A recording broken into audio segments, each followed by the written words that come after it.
এক গ্রামের দুই নদী, আর হইব না, আর হইব না। বিচার চাই, বিচার চাই, বিচার করেন, বিচার করেন। গ্রামবাসীরা, থামো তোমরা। কি হয়েছে? শান্ত হয়ে এক এক করে বলো সবাই। এভাবে উচ্ছৃঙ্খলপনা করো না দয়া করে। ওই গ্রামের মানুষ আমাদের ক্ষেতের সব পানি কেটে নিচ্ছে।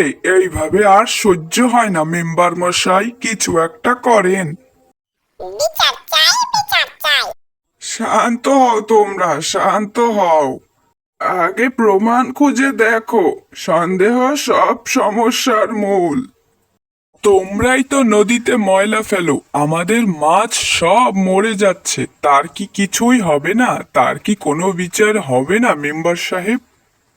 শোনো তোমরা, একের জন্য সবার সাথে বিবাদ হয়।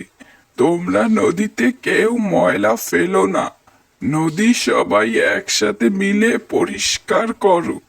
এতে করে তোমাদের ভালো হবে এবং ওই পাশে গ্রামে থাকা মানুষদের উপকার হবে, এবং কেউ কারো ক্ষতি করো না। আজ থেকে আর কোনো বিবাদ নয়। সবাই মিলেমিশে কাজ করে মিলেমিশে বসবাস করো। দেখবে সবাই সুখে শান্তিতে থাকবে। আপনি ঠিক কইছেন মেম্বার মশাই। তোমরা কি কও গ্রামবাসী? হ্যাঁ হ্যাঁ, ঠিক কইছে, ঠিক কইছে। সঠিক বিচার, সঠিক বিচার।